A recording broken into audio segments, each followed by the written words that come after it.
Voilà. Donc, nous lançons l'enregistrement. C'est le travail dirigé numéro 14. Et là, comparablement à ce qu'on a découvert, exploré récemment à travers 3 séances de travaux dirigés, eh bien, nous allons, à partir de 3 autres séances de travaux dirigés, explorer des mécanismes, cette fois non plus corporels, mais conceptuels, et dont intellectuels, concernant notre capacité à connecter certaines neurofonctions les unes avec les autres. Alors, avant d'y arriver, évidemment, comme d'habitude, commençons par un travail de mémoire de ce que nous avons pu explorer récemment. Qui veut en reparler un petit peu, exposer ses découvertes, ses expériences, ses observations internes, ses auto-observations?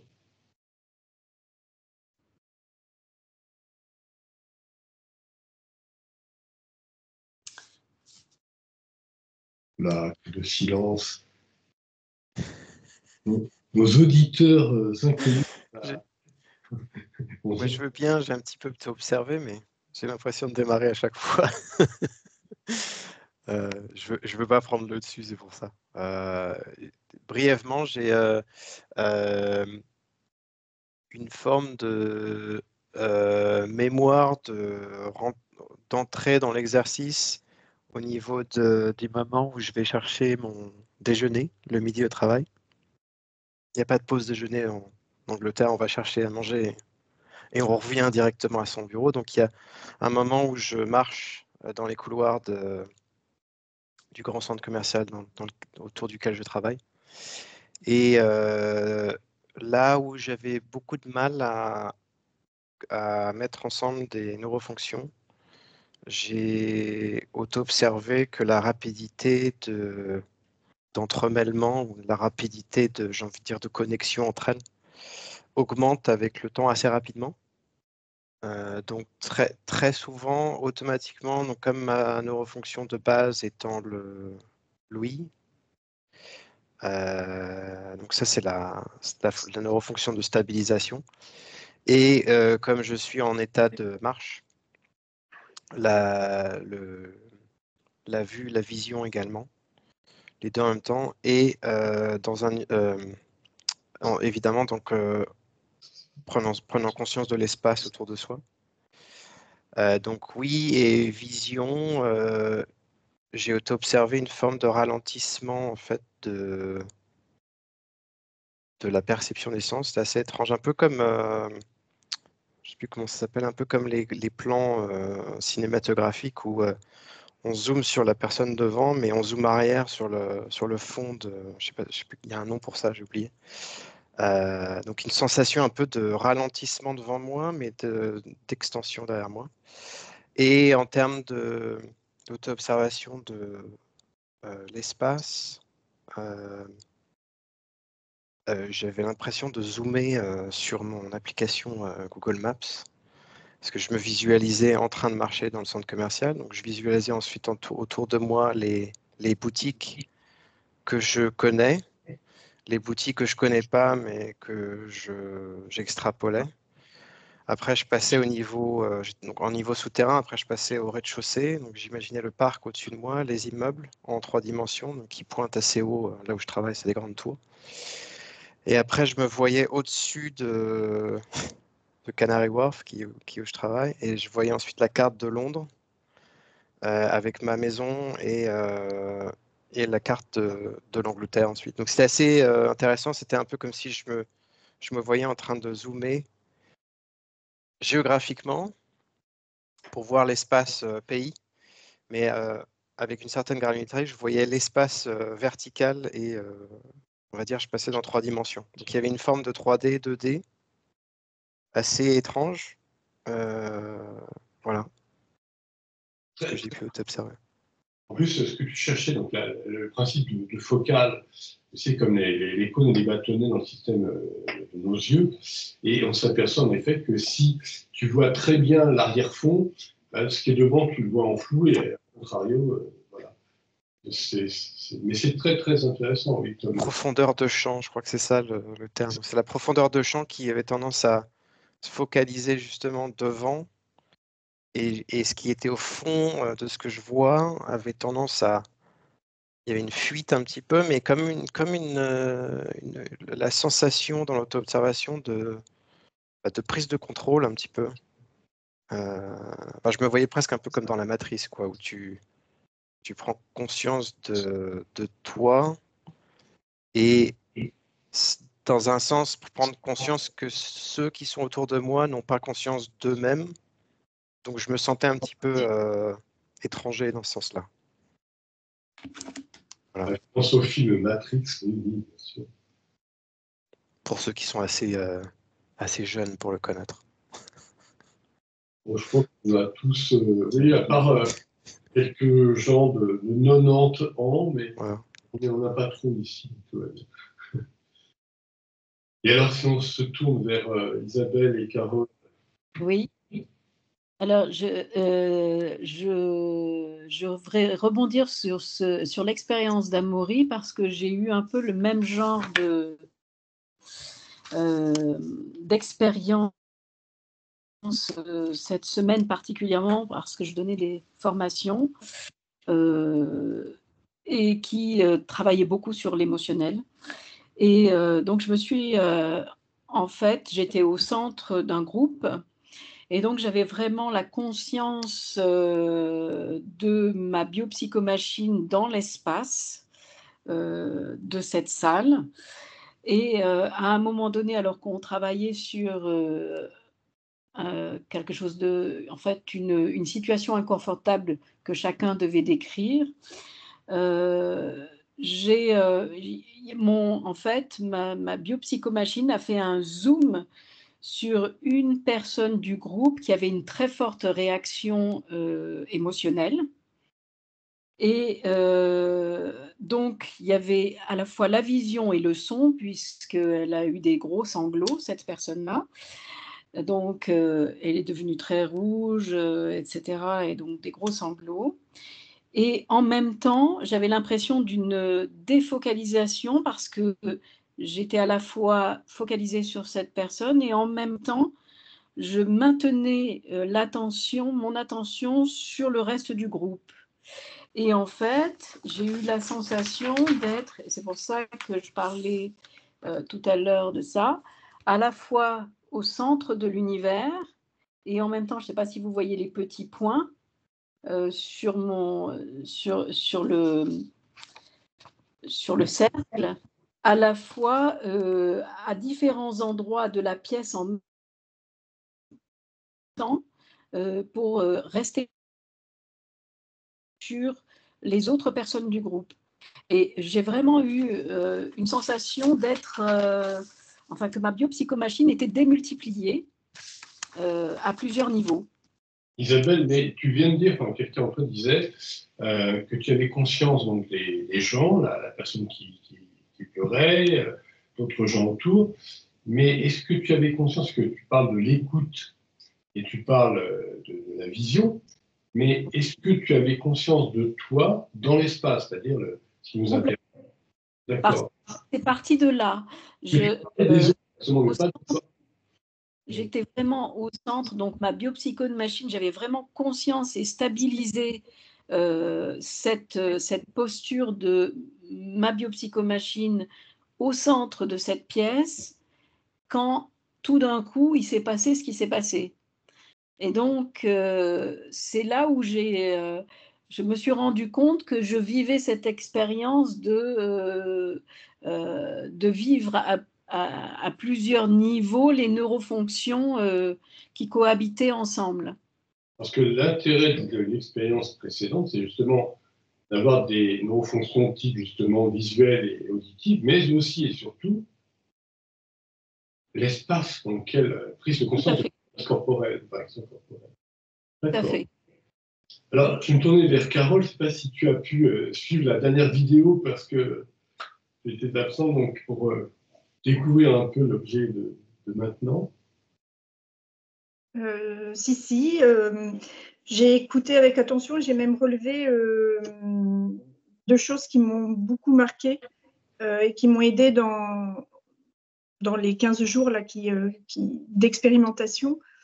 C'est le concept qu'a développé Serge sur le fait que l'expérience était comme un arrêt sur image et qu'en fait, il fallait pas vouloir les appréhender en tout cas les neurofonctions toutes ensemble, mais le cas échéant les unes après les autres. Ça m'a beaucoup aidé parce que en fait, j'avais tendance à vouloir tout toucher d'un coup. Et effectivement, je me suis un peu perdue dans ce que je faisais. Ce qui fait que ça m'a rassurée et ça m'a remis sur les rails. Et l'autre concept, c'est quand Delphine, tu as parlé que les gens autour de nous étaient des personnes endormies. Et en fait, c'est assez drôle parce que justement, dans l'expérimentation des 15 jours passés, ça m'a permis en fait de prendre beaucoup de recul par rapport à ce que je pouvais éventuellement ressentir ou quand je m'énervais sur des gens qui n'écoutaient pas ou ne réagissaient pas quand je voulais interagir avec eux. Et en fait, très rapidement, je me suis dit, bon, c'est pas grave, c'est qu'ils sont endormis, ils ne sont pas éveillés aux mêmes choses que moi. Et donc, c'était assez... comment dire, ça m'a permis d'évoluer. Enfin, j'ai eu le sentiment d'évoluer. Et pour revenir précisément sur l'expérimentation qui était demandée, moi, c'était au cours d'une cérémonie. J'ai été invitée pour une cérémonie protocolaire et en fait, je ne connaissais personne. Et quand je suis arrivée, j'étais complètement déconnectée de ma biopsychomachine. J'étais alors pas du tout éveillée, ça c'est clair. J'étais vraiment au stade 1 et j'étais presque fébrile. Enfin voilà, mon corps réagissait de façon, ma biopsychomachine réagissait de façon fébrile à essayer de repérer des gens, mais sans voir. Donc j'avais vraiment le sentiment comment dire, que mes neurofonctions n'étaient pas du tout en marche, si on peut dire. J'étais présente, mais sans être consciente. Et puis à un moment donné, j'ai pris la décision de me placer au centre de l'espace dans lequel la cérémonie se déroulait. Et d'un seul coup, c'est comme si, et je rebondis un peu sur ce qu'Amaury a donné comme information, c'était comme si autour de moi, les gens accéléraient leur mouvement, la vie, alors que moi, j'étais dans une espèce de rythme beaucoup plus lent, ancré, et j'avais vraiment cette sensation d'être plus présente à ce qui se passait tout autour, avec l'impression que les gens étaient comme des fourmis complètement autour de moi, complètement, là encore, fébriles, dans la fébrilité. Et d'un seul coup, parce que je me suis autorisée à être présente, mes neurofonctions liées à la vue et liées à l'écoute, à l'ouïe, sont devenues beaucoup plus précises. Et je pouvais percevoir ou voir des éléments que je n'avais pas vus de premier abord, et surtout entendre des conversations autour de moi alors que je n'étais pas à côté des personnes. C'était éventuellement un petit peu plus loin. J'ai eu le sentiment que mes sens étaient aiguisés. C'était assez agréable comme sensation, mais aussi un peu perturbant parce que je dirais pas que j'avais ce sentiment d'avoir un super pouvoir, mais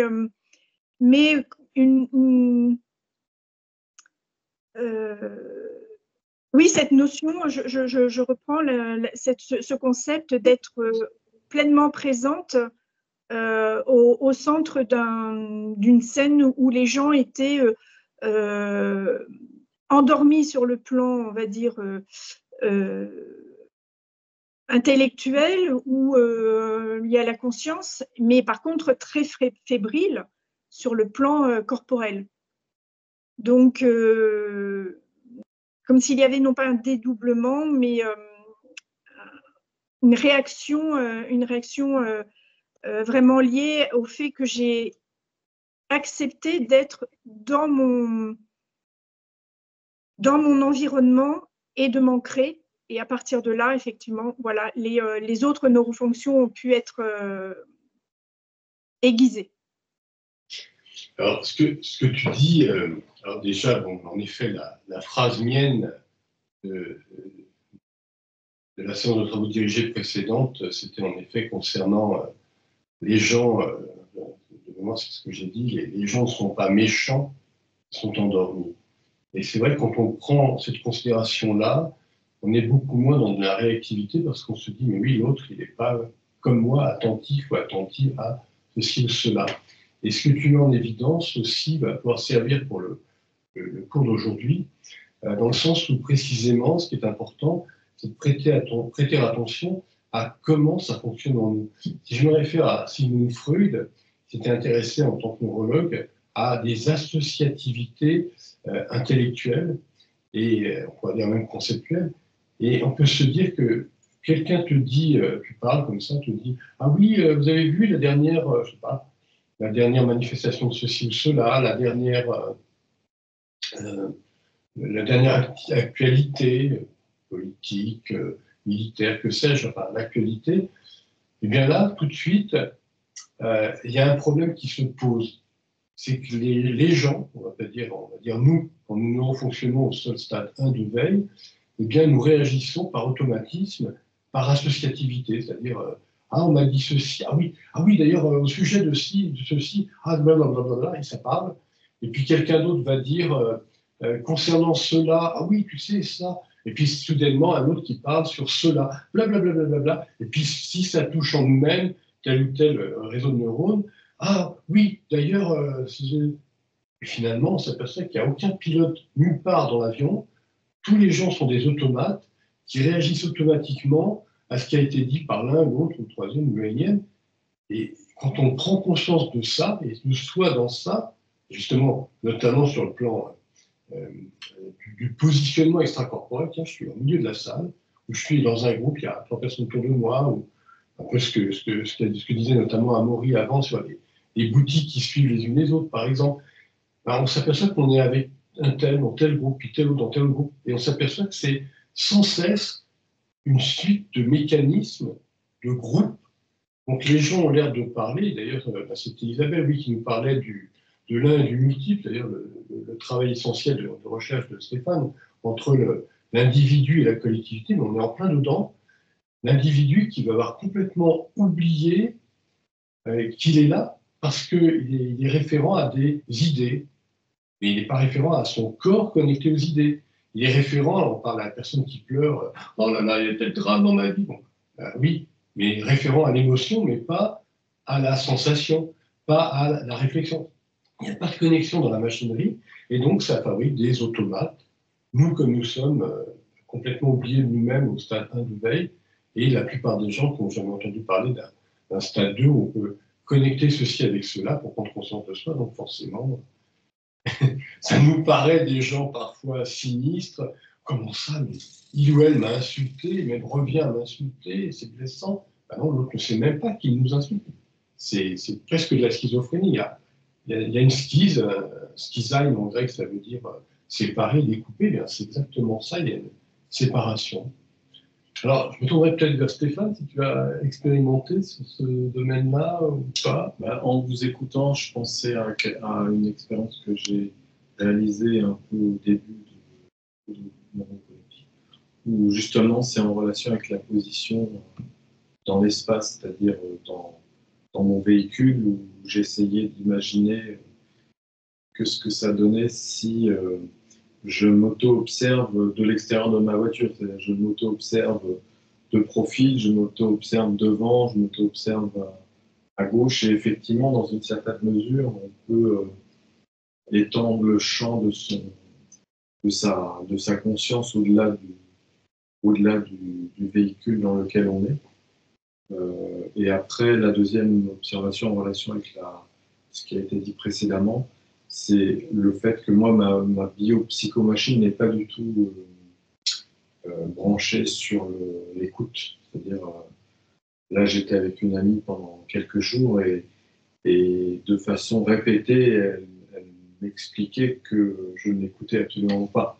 Alors, je ne sais pas si c'était vrai ou faux, mais je dois reconnaître qu'en faisant un effort d'attention sur le son, je m'aperçois que c'est pas mon canal de prédilection. Donc, j'auto-observe que ma biopsychomachine ne se soucie pas du chant. Voilà. Et donc, ça veut dire qu'il y a des pans entiers de réalité qui n'existent pas pour moi.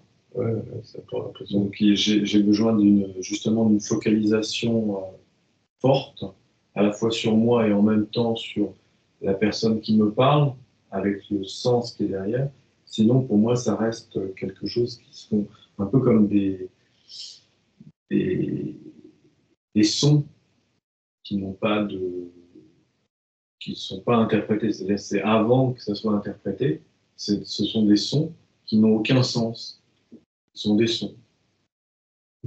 Et donc, il y a vraiment une nécessité d'attention soutenue sur le sens des sons qui sont prononcés par la personne. Et éventuellement, ce que j'essaye de mettre en route en ce moment, c'est ce qui m'aide beaucoup, c'est comme je suis visuel, c'est de matérialiser dans l'espace les mots. Si par exemple Serge me parle, je matérialise les mots qu'il prononce, et à ce moment-là, j'ai accès au réseau de sens qui est derrière le mot. Donc s'il dit maison, je vois le mot maison, et puis derrière le mot maison, j'imagine les instances de maison et puis ce que ça signifie pour moi. Et à ce moment-là, en fait, je suis plus attentif, je suis plus présent à moi-même, et voir ça développe une mémoire a posteriori. Sinon, voilà, sinon c'est zappé. C'est intéressant ce que tu dis par rapport à cette expérimentation de basique concernant l'ajout par rapport à deux neurofonctions, la neurofonction de se placer, de prendre conscience de l'espace extracorporel auquel nous sommes.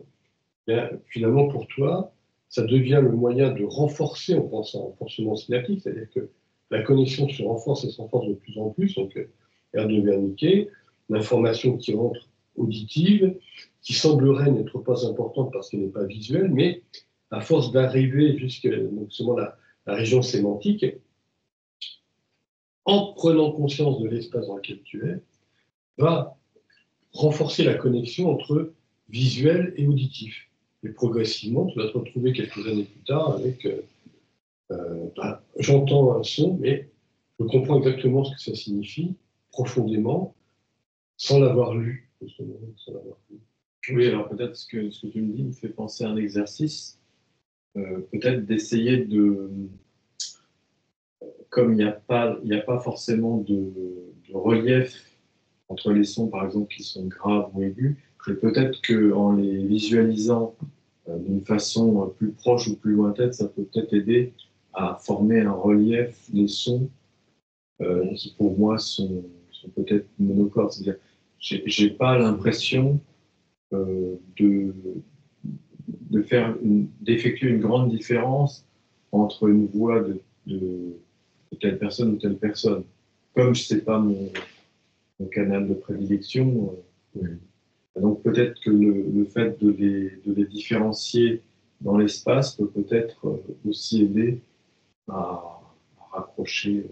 Et toi, dans cet espace Et moi, dans mon espace. Dans cet espace. Je me rappelle qu'on avait parlé il y a quelques temps, peut-être 2, 3 mois, cette même problématique, tu l'avais évoquée, on a travaillé sur les sons, et puis évoqué le non-attachement au son, justement, ça glissait parce que ce que tu viens de dire, il n'y avait pas une attention accrue sur tel ou tel grave. C'est ça. Et paradoxalement, par contre, le rythme des personnes qui me parlent a émotionnellement un impact très fort chez moi. Donc à la limite, c'est un peu comme si je ne captais pas le sens de ce qui m'est dit. Par contre, le ton et la mélodie générale me touchent émotionnellement. Donc ça me touche émotionnellement, mais comme tu disais, c'est pas au niveau intellectuel, ça n'est pas lié.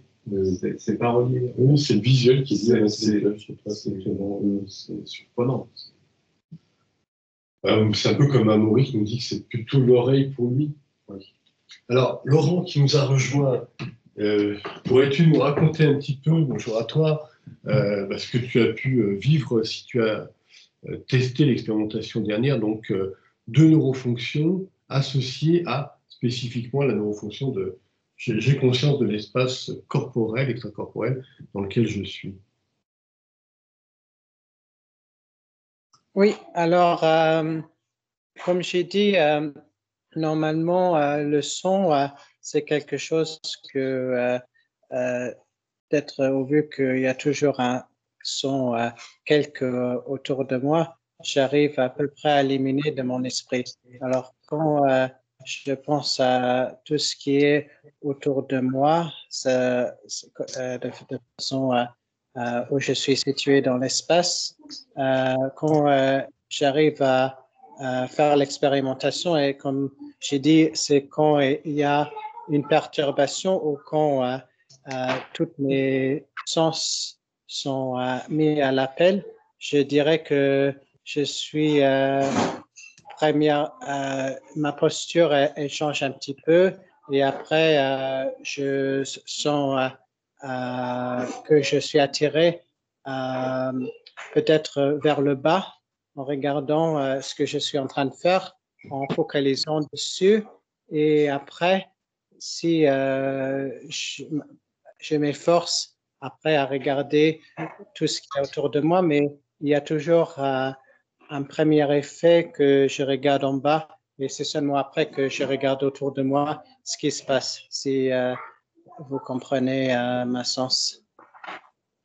Oui, il y a beaucoup d'années avec Serge, on avait travaillé avec 2 amis, notamment Christina Michiko et aussi Tanguy d'ailleurs, sur cette problématique de se dire, on travaillait sur le système visuel, et en termes de travail de laboratoire, c'était la question vers où tourne d'abord notre regard. Et on s'aperçoit que parfois, ça va vers la gauche ou vers la droite. Si c'est pas à droite, c'est à gauche. Si c'est pas, c'est peut-être le nord-ouest, le haut, le bas, on y revient. Ce qui est derrière, ou bien ce qui est juste là, devant toi. Bon. Et c'est très interpellant de découvrir comment notre machinerie, sans qu'on revienne à la conversation juste d'avant, Stéphane nous disait mon cerveau sur le plan intellectuel a plutôt un ancrage visuel, sur le plan émotionnel, un ancrage auditif. Et c'est intéressant de s'apercevoir comment ça fonctionne en nous. Et donc, c'est un bel apport que tu nous dis là sur cette mécanique que tu as pu observer en ta machinerie qui va d'abord se stabiliser. Où est-ce que je pose les pieds en bas d'abord avant d'oser s'élever en ayant justement un bon ancrage, c'est le cas de le dire.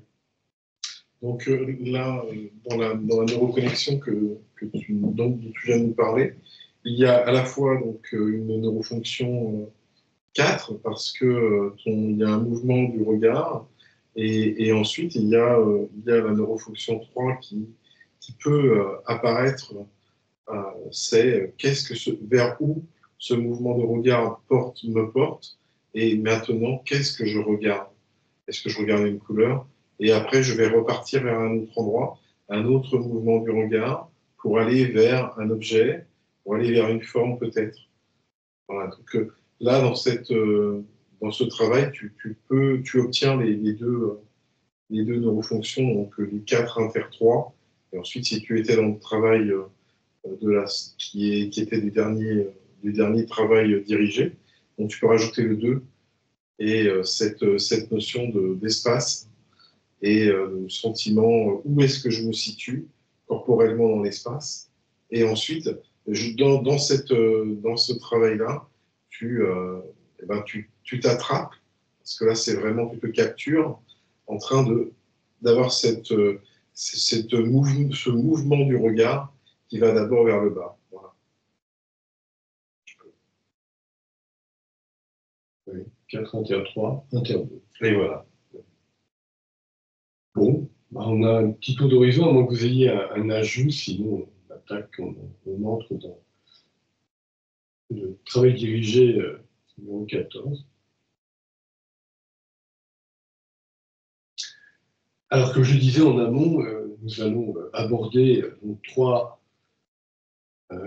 séances de TD, donc de travail dirigé, orientés conceptuels, intellectuels, et donc on va aborder notamment donc, ce qu'on va appeler motrimoteur ou sortant-sortant, c'est-à-dire 12 inter 11. 12 inter 11, on peut l'explorer tout de suite, se dire une pensée nous traverse, on a par exemple Danfield qui parle, est en train d'évoquer le cours, qui évoque 12 inter 11, donc un peu noir, on est de plus en plus précis. Donc on a du mouvement, oui, ça se promène, et en même temps il y a de la stabilité, puisqu'on a des ancrages, des étages qui s'installent progressivement dans cette tendance vers la précision. Et ce qui est intéressant, c'est de pouvoir, à capturer les moments où notre cerveau est en train de penser, ou en train de dire, de parler, penser ou parler, penser et parler, avec justement cet enchevêtrement entre des postures intellectuelles, puis des mouvements intellectuels vers une autre posture, puis encore mouvement, vers une autre posture, et mouvement. Voilà, donc, est-ce que certaines d'entre vous veulent se lancer sur, comme je viens de vous donner le Danfield en pâture, en exemple, essayer justement donc, de vous promener entre 12 et 11, en fonction donc, de mouvement corporel autant que de stabilité, de posture intellectuelle, autant que de posture intellectuelle. Les postures dans le sens d'idées qui reviennent, d'idées récurrentes, d'idées qui sont répétées. Alors, les idées peuvent être répétées. Par exemple, dans un cours, pédagogiquement, on répète souvent les mêmes idées, mais dans la vie courante, quelquefois, ça peut être bienvenu ou ça peut être aussi malvenu. Donc aussi, ça sert aussi dans la vie courante à se prendre conscience donc, que l'on répète. Et aussi, on en parlait tout à l'heure avec Danfield avant le début de ce cours, de ce travail dirigé de ce soir, on parlait des idées qui vont, il y a une expression française, du coq à l'âne. Donc on passe d'une idée à une autre totalement différente. Alors que là, Danfield vous présentait vraiment des idées en mouvement qui sont centrées sur une même thématique. Oui, en effet, ce que vous me rajoutez, Serge, on peut le trait que je viens d'évoquer, on peut le prendre soit sous un angle pédagogique, soit sous un angle pathologique. Oui, c'est ça. Mais oui, quand on a des idées redondantes, style idée fixe, ah là, il faut absolument que je trouve un moyen pour ne pas payer mes impôts, ça devient terrible, j'ai mes 2 hôtels particuliers, j'ai mon yacht. 2 hôtels particuliers, notre fille, derrière. Faut pas le dire. Et c'est là que on ne sait plus comment s'en sortir, ça revient, on est en train de parler, Stéphane qui est en train de parler, plutôt d'écouter sa chère et tendre amie du moment, la chère et tendre amie, elle n'écoute pas, oui, on est là, on n'écoute pas l'autre, puisqu'on est dans la redondance tout à fait intellectuel au sens premier, j'ai envie de dire primaire du terme, parce que c'est pas de l'intellectualisme, on réfléchit sur des grandes théories, c'est plutôt la machine sans nous se met à réfléchir comment résoudre telle problématique. Et donc on est dans ces idées fixes, dans ces redondances, puis c'est là qu'il faut quelqu'un qui s'éveille dans l'avion qui stoppe la machinerie. Et sinon, bien, en effet, c'est l'aspect qu'a aussi soulevé Serge d'intérêt pédagogique. Quand on se rend compte qu'on est devant des gens qui ne comprennent pas, ça a été dit un petit peu avant, il y avait même le rapport aussi qu'évoquait Carole à des gens qu'on ne connaît pas. Donc on peut se retrouver dans une situation où on parle, on dit ce qui nous paraît important, et puis les gens n'ont même pas compris. Donc on va être obligé de le redire, de redire, et parfois avec des angles d'approche différents les uns des autres, 5 angles, 6 angles, et puis soudainement, il y en a qui disent « Ah oui, tu me parles de ça. Ah ouais, je n'avais pas compris. » Ah oui, tant mieux, tant mieux. Donc on se rend bien compte de la nécessité de travailler là-dessus. Et donc en amont, eh bien, en effet, expérimentons si cela vous dit. Là, vous aviez l'exemple. Ah, il y a un souci de microphone. Bon, alors là. Bon. Ah, c'est bon, on t'entend. D'accord. Pour revenir à ce que tu disais, on parle.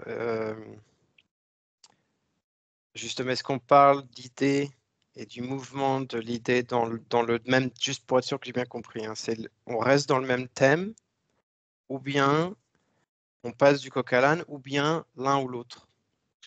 Alors, ça peut être varié, oui, parce que alors, la notion de coq à l'âne, justement, ce que je disais un petit peu avant, justement en répondant à Carole, on avait une réflexion là-dessus pour précisément arriver sur des moments où on va avoir des fonctions neuronales qui vont pouvoir s'activer pour prendre conscience de soi par rapport à autrui, à cet autrui ou ces autrui qui justement sont dans le coq à l'âne.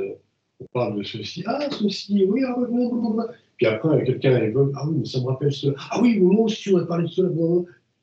Il n'y a pas de pilote dans l'avion. Et ce qui devient intéressant, c'est le moment où, que ce soit coq à l'âne ou pas, on peut se dire, là par exemple, il y avait des schémas dans ce que vient de dire Danfield. Il y avait le schéma numéro 1, on va dire, réponse à Amaury, mais en prenant ce que vient de dire Amaury. Après, expansion vers le coucou de cerf coq à l'âne, puis pas coq à l'âne, mais simplement forme d'automatisme, qui sont parfois un petit peu sérieux. Parfois, et ce qui permet maintenant d'avoir un Danfield qui va encore plus loin. La région de Broca va nous amener à le moment où ça a l'air, je réponds comme ça complètement à ta question, ça a l'air d'être plus ou moins, ah, mais je parle de ceci, puis d'ailleurs il y a cela, et puis il y a cela et celui, et d'une certaine manière, ceci, cela, cela, celui, ce sont des suites logiques qui s'installent dans ton cerveau. Donc là, c'est pas complètement ou pas du tout coq à l'âne, et pourtant, on est donc sur un schéma, je dirais en termes mathématiques, on est passé d'un petit ensemble à un ensemble plus grand. Donc à partir de là, forcément, on pourrait se dire, ah, il nous parle de ceci, cela, celui, mais c'est toujours dans la même suite d'idées. Une forme de logique, de connexion. C'est ça. Je pensais à 2 exemples, en fait, je vais articuler 2 exemples peut-être pour arriver au bout de la réponse à ma question. Exemple 1, posture intellectuelle, où il m'est arrivé dans une conversation, par exemple, avec une seule personne en face de moi. On n'est pas d'accord. Et intellectuellement, dans la conversation, il y a un moment où la machine en moi, ou l'auto-observateur, peut-être à ce moment-là, se dit « j'ai tort ». En fait, j'ai tort.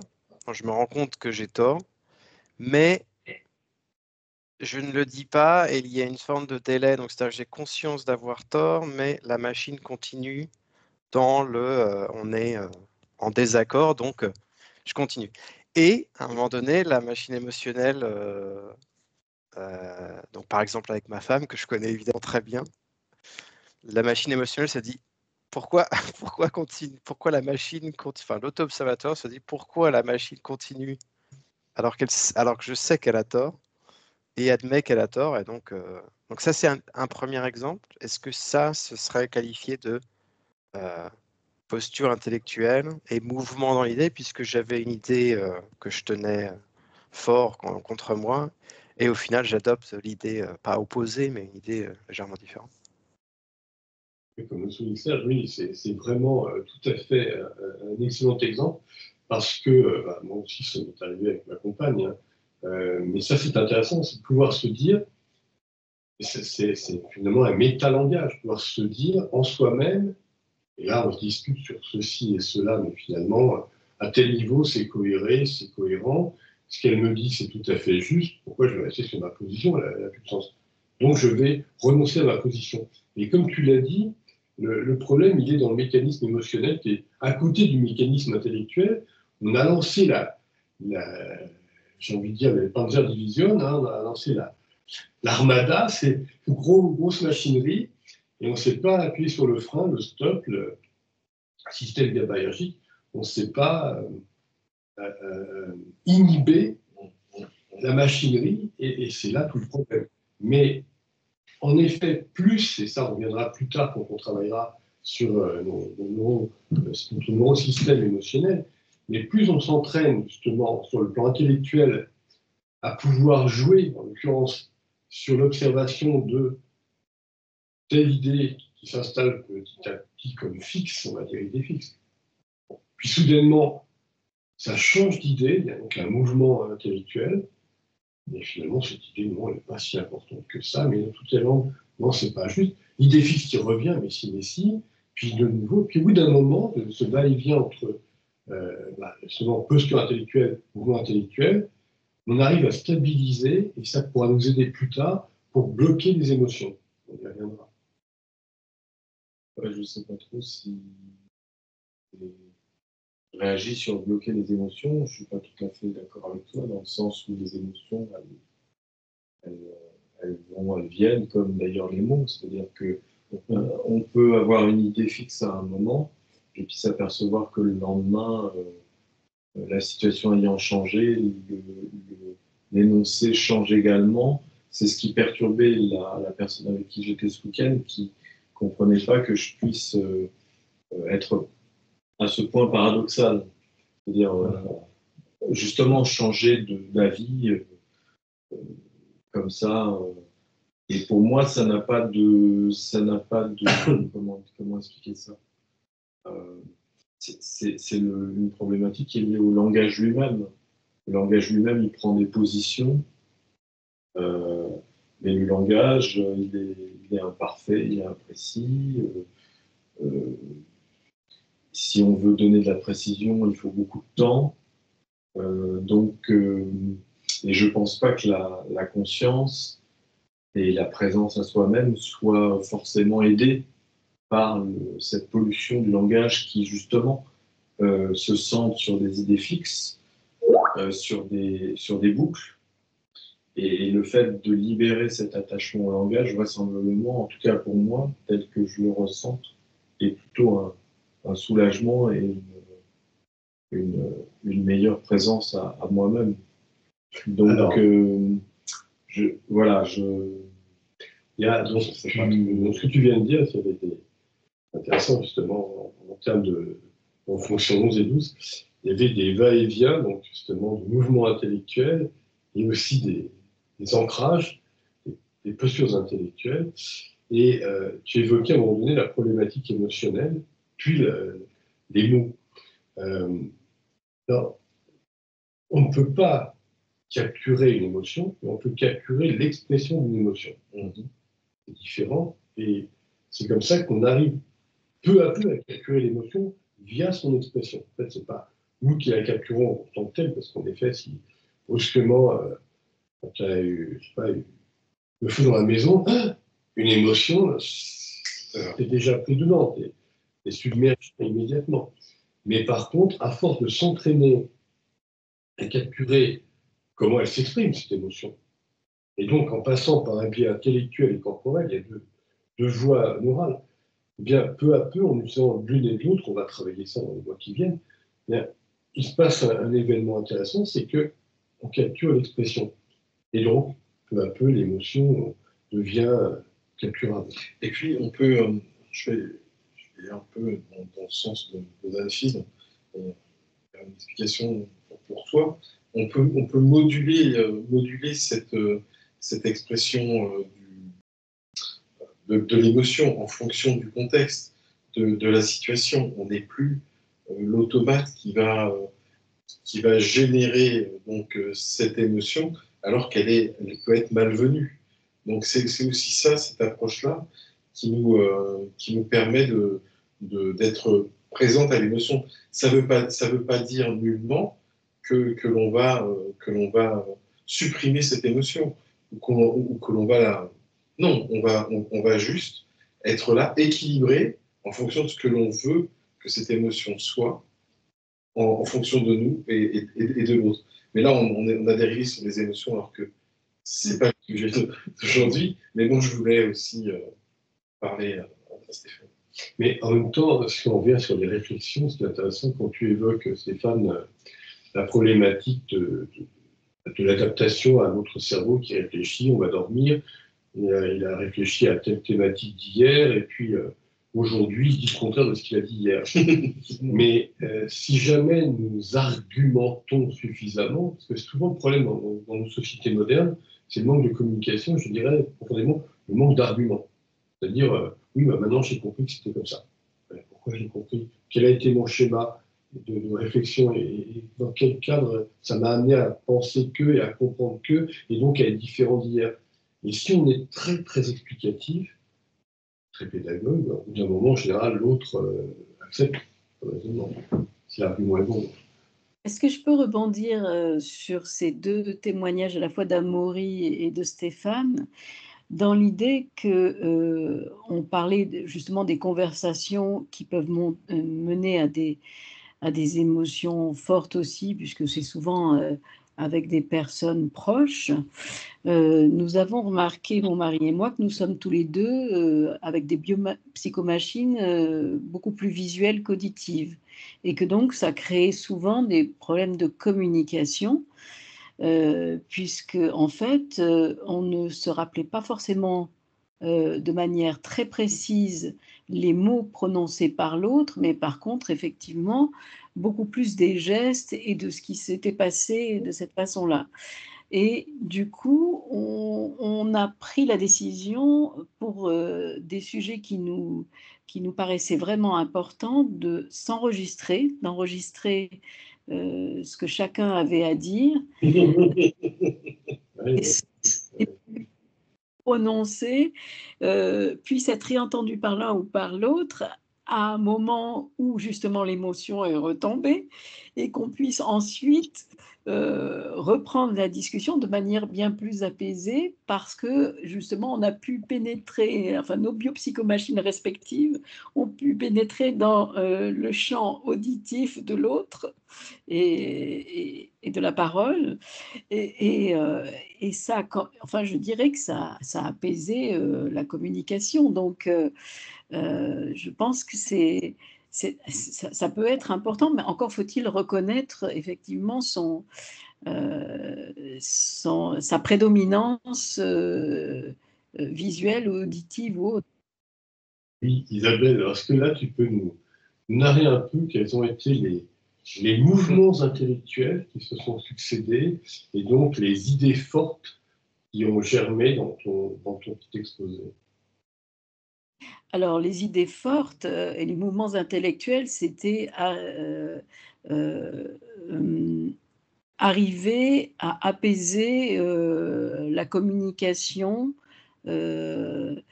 avec un être proche où il y a énormément, où il peut y avoir énormément de...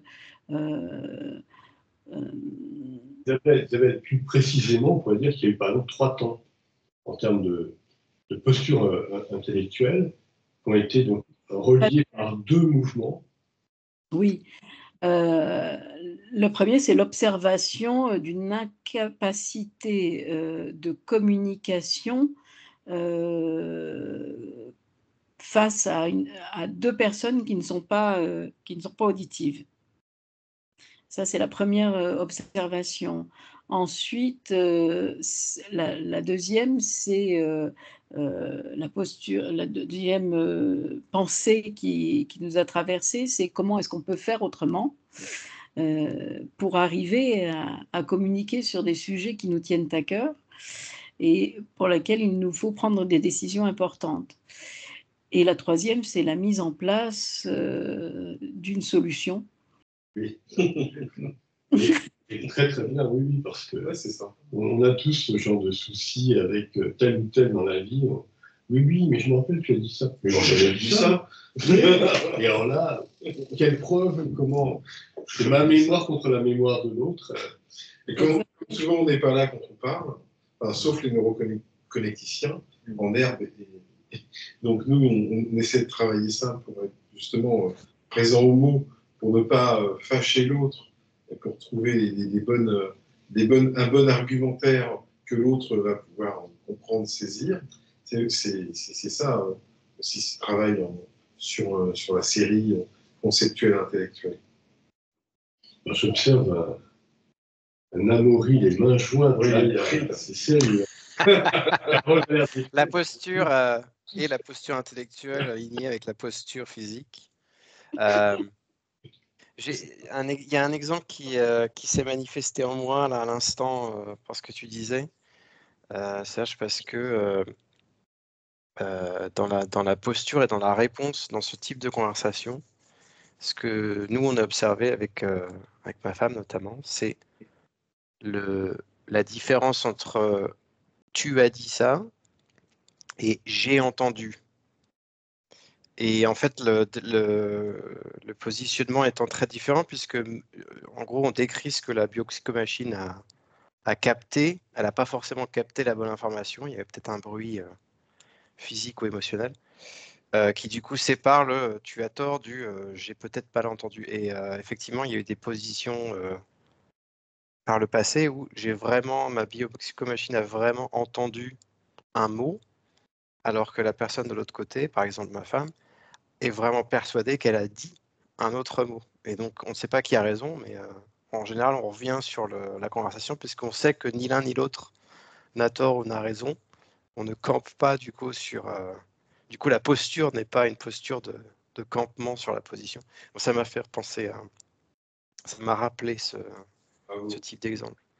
Il y avait un deuxième exemple d'Anfield dont je voulais parler pour être sûr d'avoir bien compris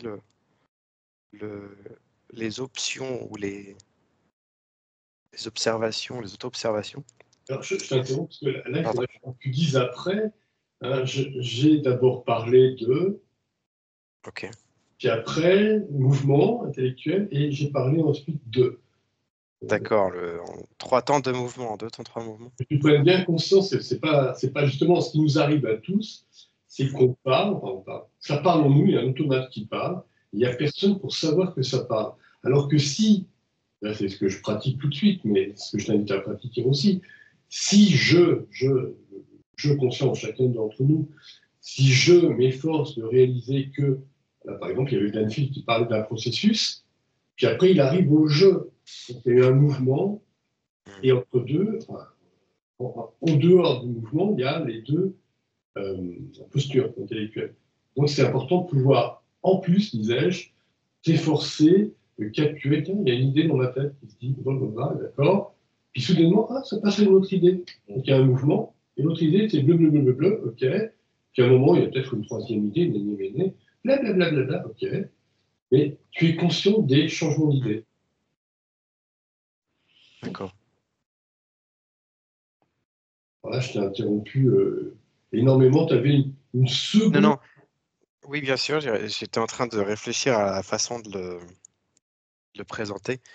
Est-ce que, par exemple, dans ma vie de tous les jours, je dois gérer des dizaines d'informations en parallèle? C'est pas en parallèle du tout, c'est plutôt en séquence plus ou moins accélérée.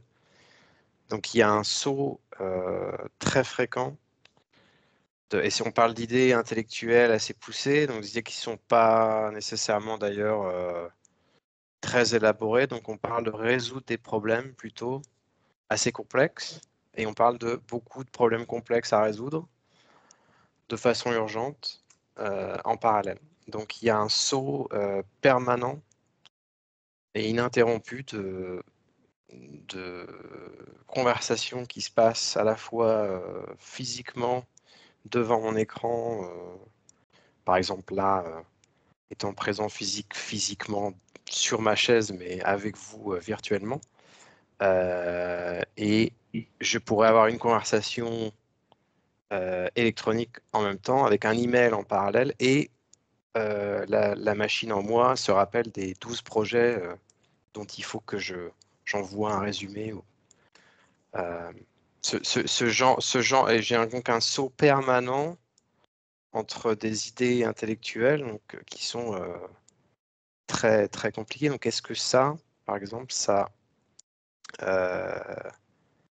rentre dans le thème de l'exemple? Par exemple, là, je suis dans une conversation avec vous qui est une conversation personnelle, mais en moi, une partie de mon processeur est en train de calculer de l'information sur des projets qui sont dans la durée, donc qui ne s'arrêtent pas quand j'éteins mon ordinateur de travail.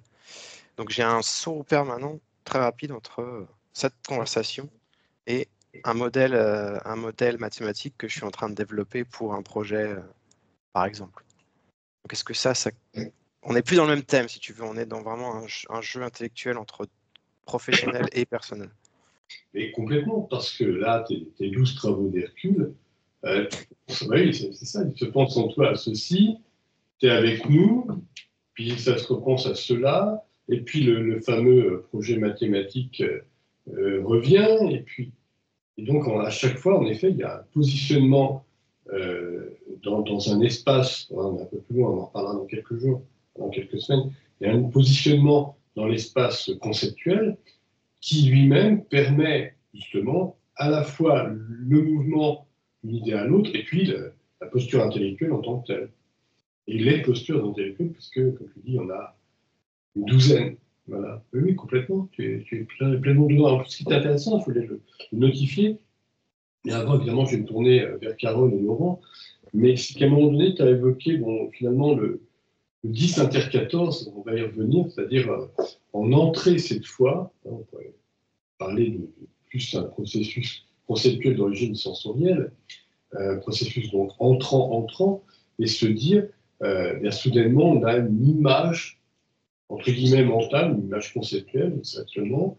On a à côté une sonorité, on se rappelle du marcher sur le gravier ou la voix de tel ou tel. Et on a ça qui vient dans notre cerveau, on va travailler là-dessus dans quelques minutes.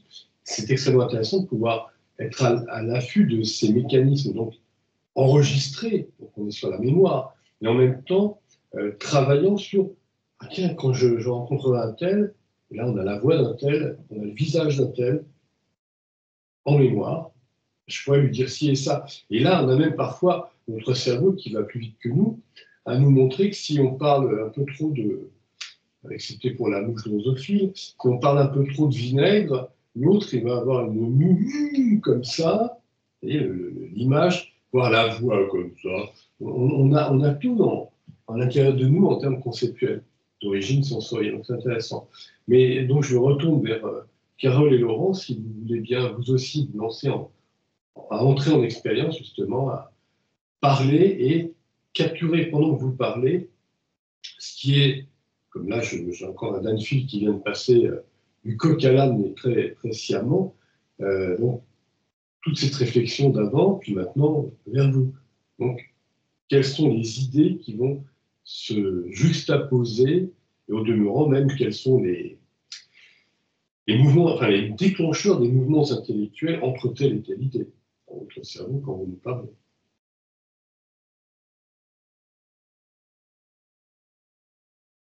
Qui silence.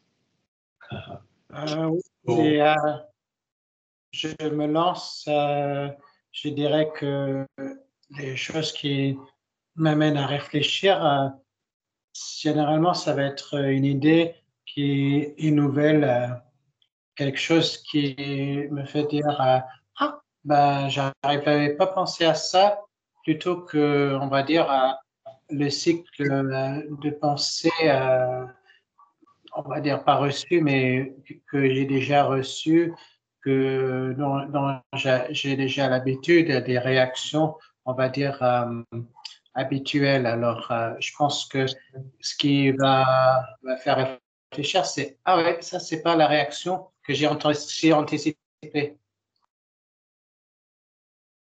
Oui, donc là, comment tu décrirais ce que tu viens de dire? Est-ce que tu peux observer le discours qui sortait dans ta région de Broca? Est-ce qu'il y a une idée, puis une autre idée, puis une troisième idée, ou bien une seule idée? Et s'il y a eu plusieurs idées, quels ont été les mouvements, les causes des mouvements, l'idée d'une idée à l'autre? Je veux dire que quand je sens qu'il y a quelqu'un qui réfléchit, peut-être de façon originale, où il n'y a pas juste une action automatique, c'est là quand je commence à avoir beaucoup plus de réactions. Sinon, mes réactions, comme la personne devant moi, sont automatiques. On est dans l'automatisme, on est dans la réaction attendue. Mais quand il y a l'inattendue, Laurent, tu n'as pas compris ma question. on a la possibilité de discuter en plus profond. Alors, je te repose ma question autrement. Là, tu répétais ce que tu avais observé. D'accord? Mais là, par exemple, le Danfield qui parle, il peut te dire, il est en train de te dire, ah, c'est pas ce que je voulais. C'est une première idée de ce que dit Danfield. Puis après, Danfield, il essaie d'orienter sa réflexion sur, oui, tu as parlé du passé, mais c'est pas le passé qui m'intéressait. Et puis, tu en déduis que dans quelques instants, Danfield va arriver sur un troisième module, un troisième positionnement, pardon, une troisième posture intellectuelle qui sera du type voilà ce qui m'intéresse. Donc là, le Danfield, il n'est pas en train de te dire ah oui, je voulais te dire que j'ai observé la semaine dernière. Non. On a oublié la semaine dernière, on est sur quand ça parle dans ma bouche, quelles sont les séquences? Je m'observe dans le moment présent. Et dans les séquences, je peux observer qu'il y a une séquence, ça ne va pas. Une séquence, c'est pas ce que je voulais, une séquence, voilà ce que je voudrais. Donc, ce que je souhaiterais, c'est que tu essaies d'observer dans ce que tu as dit, quelles étaient les séquences. Il y avait donc un Laurent qui parlait de quoi? Séquence 1. Un Laurent qui parle de quoi? Séquence 2, par exemple. Tu peux lancer une autre conversation et pareillement, observer dans l'instant présent, ça parle de moi, là, le Danfield qui prend un autre exemple. C'est encore une posture intellectuelle. Et si je prenais un autre exemple? Oui, j'ai observé que mon idée a été dans sa direction, qui a cependant après changé un petit peu pour réaligner parce que toi, Danfield, tu disais, alors je pense que j'ai peut-être pas suffisamment écouté. Après avoir t'écouter, j'ai pu changer la direction de mon discours. Et si tu quantifiais, il y a 2 ou 3, combien tu mettrais d'idées avec un mot-clé à chaque fois? Parce que là, tu as donné l'explication, ça a changé, ça a changé aussi, mais tu as entendu par exemple Amaury qui s'amusait à dire tiens, c'est tel mot-clé. Ça te dit.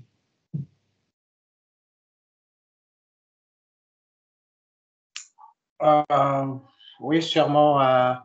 Quand Serge avait fait cela et après Danfield, toi tu m'avais expliqué, clarifié un petit peu les propos. Là, j'ai senti mon discours aller dans une autre direction et après les choses se sont clarifiées dans mon cerveau. Après, effectivement, ça c'est toujours le souci quand il y a une communication entre deux individus que on n'a pas toujours la même idée en tête. On va dire donc une phase directionnelle, une phase d'auto-observation, c'est pas la bonne direction, et une phase de redirection, on va dire. Okay. Et Carole, te lancerais-tu dans l'expérimentation basique?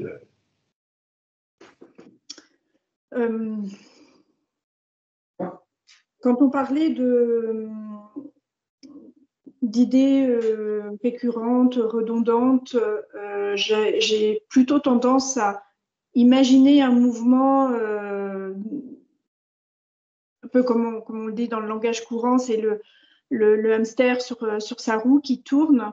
Mais en fait, c'est une forme de spirale plutôt, puisqu'en fait, la pensée va évoluer, donc elle ne tourne pas en boucle, elle évolue sur une spirale. Et puis à un moment donné, quand en fait, Laurent s'est exprimé, m'est venue la pensée que j'attrapais des mots-clés comme si j'étais, l'image peut paraître risible, mais comme si j'étais Tarzan et qu'en fait, j'attrapais des lianes au fur et à mesure que j'avançais dans mon discours et que j'attrapais un mot-clé et qui peut-être m'envoyait dans une autre direction. Et pourquoi cette idée? Parce que aussi, c'est souvent la remarque que l'on me fait, où en fait, tu te perds dans ton discours, pourquoi tu as parlé de cela, ou va à l'essentiel, et c'est vrai qu'en fait, j'ai tendance à me laisser mener par les différents mots-clés que j'attrape parce que j'y trouve un intérêt à ce moment-là ou parce que ils me paraissent prioritaires à ce moment, enfin, à l'instant T. Ce sont des images, voilà, de mouvements qui me sont venus comme ça à l'esprit. Et un autre élément, je me suis rendu compte tout à l'heure quand je parlais des expériences que j'avais menées, qu'en fait, quand je me suis exprimée, je n'avais pas utilisé les mêmes mots que ceux que j'avais posés sur le papier. Et là encore, je me suis certainement laissée entraîner par mon propre discours, les propres termes que j'utilisais, dans une direction des fois un petit peu pas à côté, parce que j'ai été quand même à l'essentiel de ce que je voulais dire, mais avec des termes beaucoup moins précis que quand j'écris. Peut-être parce que quand j'écris, ma pensée est plus lente, je peux la mûrir, alors que quand je parle, effectivement, elle est un peu plus rapide. Donc il y a aussi ce mouvement ou cette vitesse. En fait, la notion de vitesse aussi, finalement, quand j'exprime en mots ou quand j'exprime par écrit, donc tout est lié, la vitesse, la forme du mouvement et les mots-clés, effectivement, que j'attrape. Moi, je dirais pas qu'il y a une direction, comment dire, un point A, un point B que je dois atteindre absolument. Moi, j'ai tendance à être un peu... les fameux à tiroir. Oui, voilà. Enfin, oui. Il n'y a rien spécialiste à côté. On m'a souvent reproché quand j'écris des livres qu'en effet, c'est les contes de mille et une nuits. Alors, c'est telle idée. D'ailleurs, ça rappelle ceci qui peut déboucher sur cela. Et au bout de 4 ou 5, d'ailleurs, c'était par rapport à telle idée. Alors, il y a des gens qui me disent, mais attends, moi, deuxième, j'ai déjà décroché. Et, cela dit, peux-tu, Carole, alors, toujours la même expérience comme à chacun ce soir, que j'ai moi-même exploré sur Danfield, c'est-à-dire revenir sur ce que tu as dit et donner quelques passages, donc des mots-clés. Voilà, j'ai une première posture intellectuelle qui était ceci, puis une autre cela, etc. Alors moi, c'est en m'auto-observant, j'ai noté que Je fonctionnais souvent en... Non. Pardon. Le but, c'est justement, c'était l'erreur de... Donc, je dis, là, mais... C'est là, maintenant, tout de suite. Tu as parlé pendant quelques minutes. Est-ce que tu as été présente pour capturer ce qui s'est passé? C'est-à-dire là, il y avait un peu d'Anne-Fille qui parlait, qui t'invite à, qui te reprend dans ces passages et qui te donne un exemple.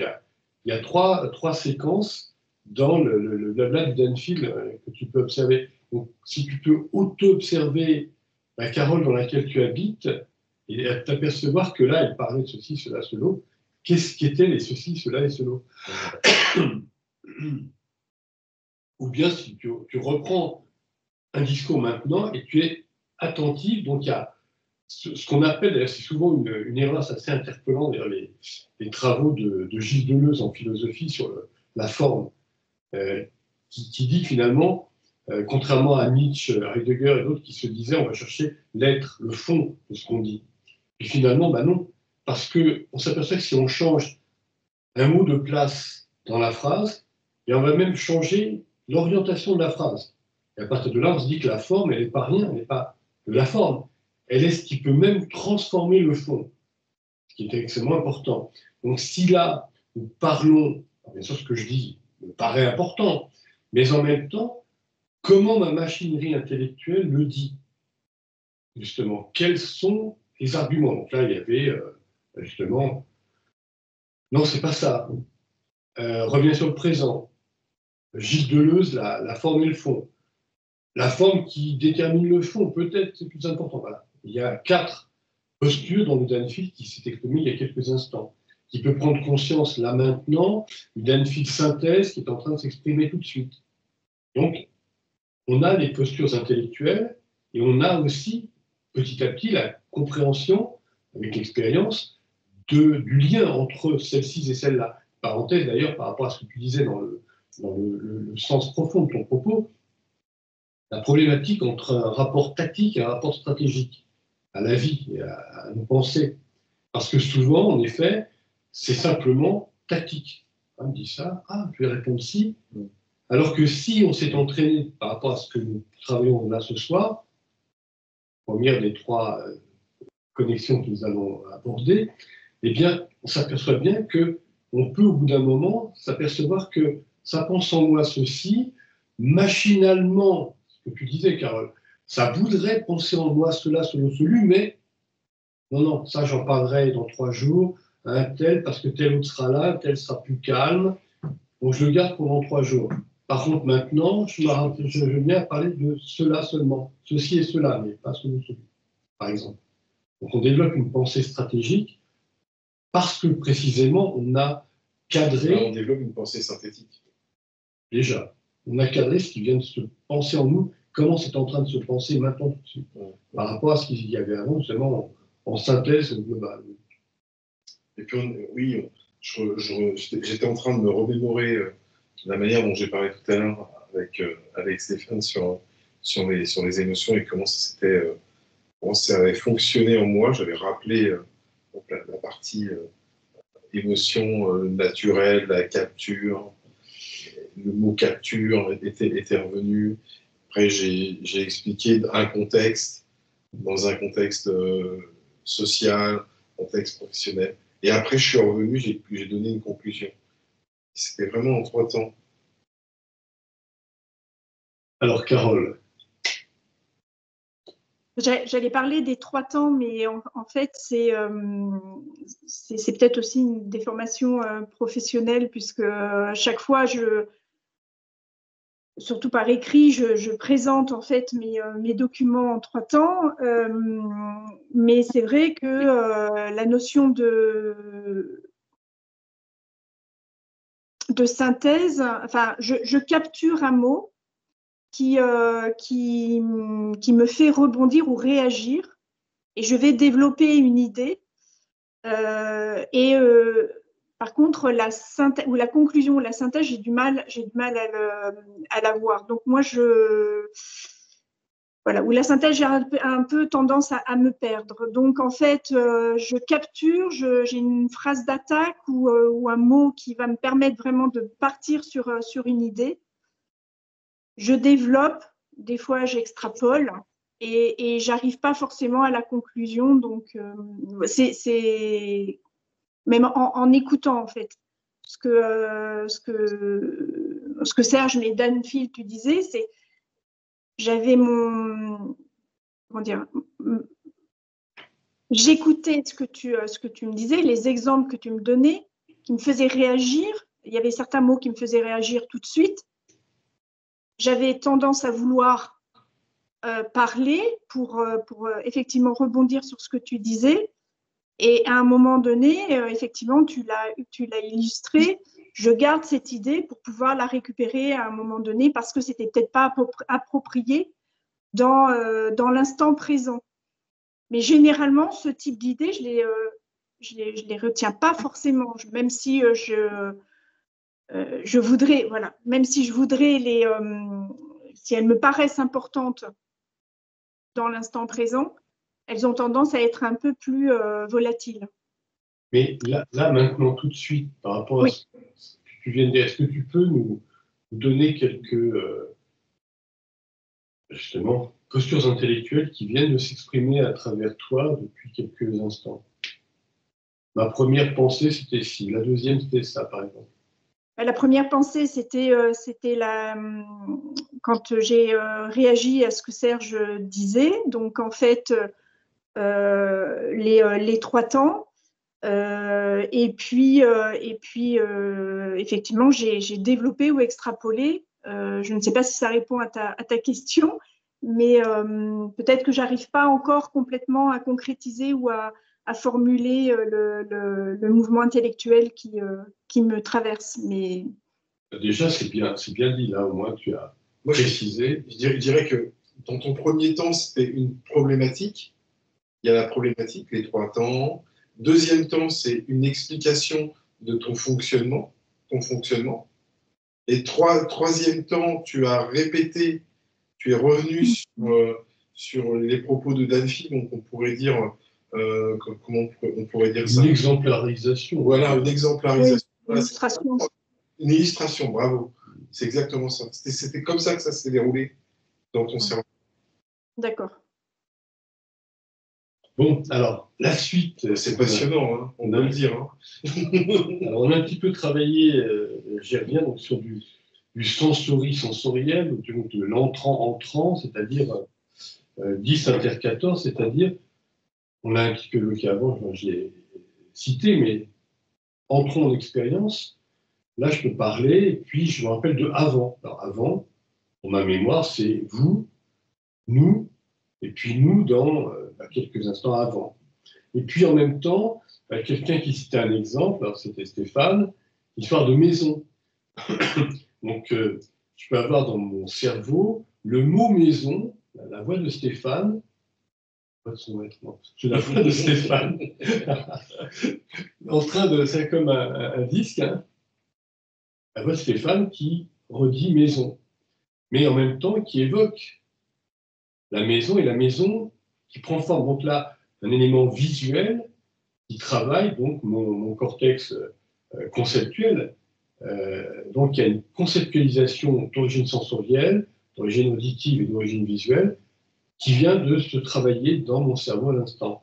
Et ce qui est intéressant, c'est qu'on peut être en train de parler avec quelqu'un, d'écouter quelqu'un, on est dans le va-et-vient, j'écoute, je parle, j'écoute, et puis soudain, eh bien, on réalise qu'il y a des images dans notre cerveau, c'est conceptuel, on se représente ce que l'autre nous dit, il y a des sons, ah oui, je me rappelle, un tel a dit ça, puis on se rappelle du son, puis en plus, il y a peut-être un autre qui jouait du violon à côté, que sais-je. Bon. Et là, on est dans ce travail qui nous permet là encore de nous libérer un peu des automatismes. Alors, voilà, je viens de vous donner l'exemple du Danfield. À vous de l'essayer. Juste, je voulais dire ce qui m'a traversé pendant que tu étais en train de parler. Donc, d'abord, à la fin, le violon, j'ai entendu un violon, quelqu'un qui jouait du violon. Je ne sais pas si chez vous aussi, là-bas, c'était un peu pareil. Et puis, une manière humoristique, quand il a reparlé de la maison, j'ai repensé au fameux film E.T. téléphone maison. Et j'ai revu E.T. sur son vélo et dire E.T. téléphone maison. ça m'a amusé directement. Voilà, c'est à vous.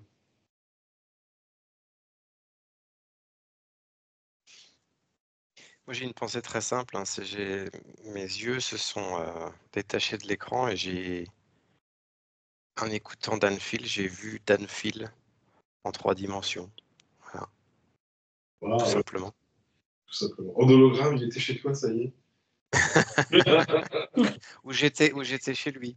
Ah, voilà. Oui, ça c'est très interpellant.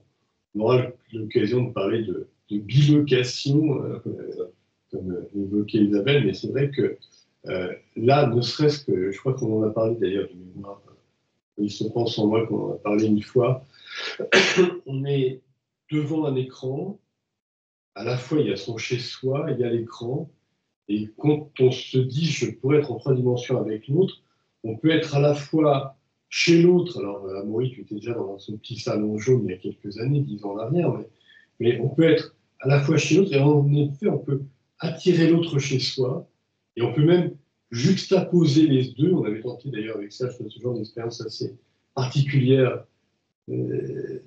très très interpellant. Bravo, bravo, c'est riche ce que tu Et ça, c'est la neuroconnectique pour plus tard, neuroconnectique transformationnelle. Là, on va travailler sur ce genre.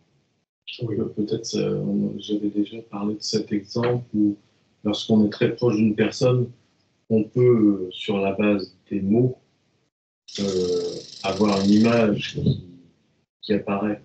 C'est-à-dire que s'il l'affecte, prenons l'exemple d'une maison, si quelqu'un est très lié à sa maison et qu'il a une image très claire de sa maison dans son esprit, je ne sais pas où d'ailleurs, si c'est dans son cerveau ou pas, mais s'il a cette image et cet réconfort par rapport à cette image, il est possible que dans la conversation, si vous êtes très proche de la personne, on entreaperçoive cette image. Moi, ça m'est arrivé quelquefois. Tu évoquais l'affect qui se connecte à percept et à l'intellect. C'est ça, pour reprendre le vocabulaire deleuzien, après ma mémoire, qui lui sied bien. Alors, c'est bien une collusion des trois qui fait apparaître la forme ou pas. Alors, après Amaury, après le propos de Stéphane, qui d'autre se lance dans une expérience de ce type? Moi, j'avais une question par rapport du coup, à ce que disait Stéphane. Ce qu'il m'arrive souvent, c'est que quand une personne, par exemple, essaye de décrire sa nouvelle maison que je ne connais pas, c'est souvent finalement ce que moi je connais qui me vient en tête et pas du tout les éléments que décrit la personne. Donc c'est vraiment comment dire, les images que j'ai mémorisées et peut-être aussi, notamment quand il y a l'émotionnel qui vient par-dessus. Et comme si finalement je ne m'arrêtais pas suffisamment à la description que peut en faire la personne, parce que j'ai déjà, moi, une idée de la maison, si on reprend cet exemple, qui correspond à ma propre idée, à mes propres concepts. Et ça m'arrive très souvent, même si on me parle par exemple d'une personne blonde, si j'ai en tête une personne brune, je vais avoir l'image de la personne brune. C'est pas que je sois pas concentrée, mais c'est parce que j'ai tendance peut-être à comment dire, à inférer. À transposer ou insérer mes propres images sur le discours de la personne. Alors, on revient sur ce qu'on évoquait avant, la notion d'idée fixe. Et là, ce n'est pas une idée fixe, mais une image fixe, c'est la même construction de redondance sur le plan non plus intellectuel, mais conceptuel. Cela dit, ce qui est très interpellant, c'est quand, alors, il y a quelques minutes, Serge nous a parlé de neuroconnectique transformationnelle. Donc là, c'est beaucoup plus loin dans le travail de cette discipline grandissante, on va dire. Mais ce qui est très interpellant, c'est quand en effet, on s'aperçoit que l'on peut stopper dans notre propre machinerie ces formes de redondance, en l'occurrence pour le brun plutôt que le blond, par exemple, mais au point, justement, en connectant l'écoute corporelle, mais aussi cette écoute conceptuelle dont je viens de parler, jusqu'au moment où on connecte cela, on travaillera beaucoup plus tard, dans un an, à l'élément émotionnel. Donc, cet apport, je dirais, à la fois sensoriel, conceptuel, mais aussi émotionnel, nous permet à ce moment-là d'être à l'écoute vraiment de l'autre. Et la surprise, on a des images de ce qu'on ne connaît pas, ce n'est pas notre connu. On peut parler de clairvoyance, phénomène bizarre, qu'importe les noms qu'on met là-dessus, mais ce qui est intéressant, c'est de tester que notre cerveau, en connectant ceci, cela, cela, en est capable. Et donc, on est tout à fait dans le schéma que tu évoques, en allant plus loin, justement. Oui, alors j'ai un exemple sur cet aspect-là. Dans les rêves, où ce qui m'arrive de temps en temps, c'est que je rêve d'une image qui en fait est quelque chose que, par exemple, j'ai vécu dans la journée, mais le lendemain, quand je me réveille, je comprends que l'image que j'ai inférée à partir de ma mémoire, en fait, ne signifie pas ce que j'ai inféré à partir de ma mémoire. C'était un contact avec, par exemple, quelqu'un d'autre qui pensait, mais j'ai collé dessus quelque chose qui est signifiant pour moi à partir de mon monde, et je m'aperçois que c'est faux. C'était une mémoire personnelle que je colle sur la conscience en temps réel de quelqu'un qui rêve, qui était proche de moi. Et en fait, je m'aperçois que justement, ce mécanisme ou ces fixettes qui tournent, en fait, sont très, très puissantes. Elles sont un peu comme un train. Donc c'est pas en cherchant à les arrêter qu'on peut les arrêter, c'est plutôt en ayant ce type d'attitude, c'est-à-dire en comprenant que la forme se transforme en fonction de sa propre mémoire et ses propres préférences, affects, je ne sais trop comment dire. Et émotions, évidemment, parce que les émotions, elles engagent comment dire, la prise, l'attachement. Alors, parenthèse, évidemment, référence, ce livre-là, et dans ce livre-là, le chapitre écrit par Stéphane, ici présent, qui ose s'intéresser à ces fixations, et donc peut-être à lire pour ceux et celles parmi vous qui auraient un peu de littérature. Après cette page de publicité, et cet apport onirique de Stéphane, qui d'autre ose se lancer et explorer un peu justement, ou un grand peu, ou un beaucoup à la place d'un peu. On y arrivera dans quelques minutes aussi sur les mots. Laurent, vas-y. 10 inter 14. Oui, je voulais juste dire, en vous regardant, ce qui m'attire, c'est les fenêtres. Et ça, c'est peut-être parce que vous êtes, il n'y a pas de lumière, alors il est plus clair dehors que dans la salle où vous êtes.